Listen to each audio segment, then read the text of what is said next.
My first step in making coconut embeds is using some molds that I got from Vandelay. I believe one is a cherry mold and one is a blueberry mold, but it really doesn't matter. If you have a circular mold, very small, you can use that also. And I used a low sweat, white, melt and pour soap from Brambleberry.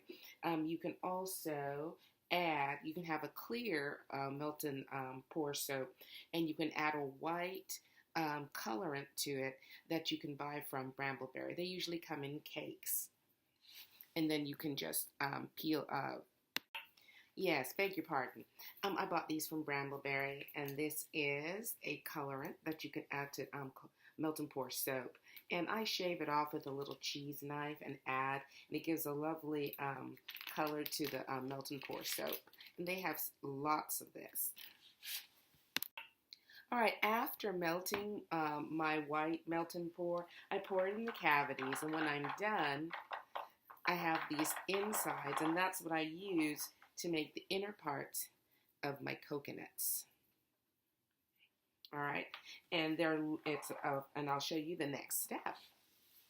Pour the cavity on this 9 ball Vandelay mold about 3/4 of the way full. I'm recording this as a separate video because sometimes my soap videos can get really long. And this is just how to make these coconuts. I added a fragrance to them already in the melt. And I wait a little bit, not too long because it will set up. But when it's really, really warm, it could melt your white. And so I'm taking the molds I made with the cherry and the blueberry, and you can see I'm just pushing them into the very top of the mold. I don't want it to go far down because I want to be able to slice off the top and make it seem like a half a coconut. All right, and I know it may seem like a lot of work, but I really do enjoy the artistry of soap making, and I'm constantly inspired by other people, the soaps that they put forth.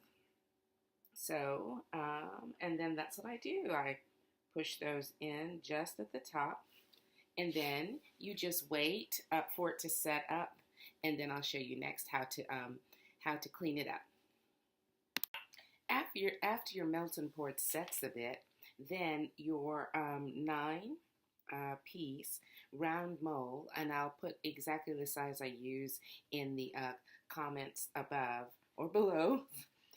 When they push out, they look like this with the little blueberry or cherry sticking out in the front.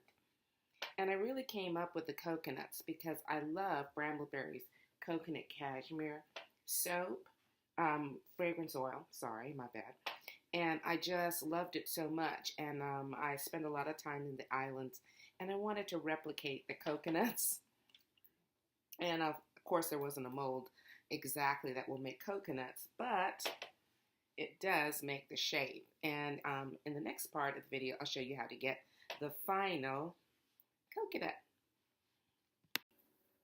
All right, so then the last step is when you unmold your coconuts is you trim off the top, so then the brown and the white reveal itself, and you end up with lovely little coconuts for your coconut cashmere soap.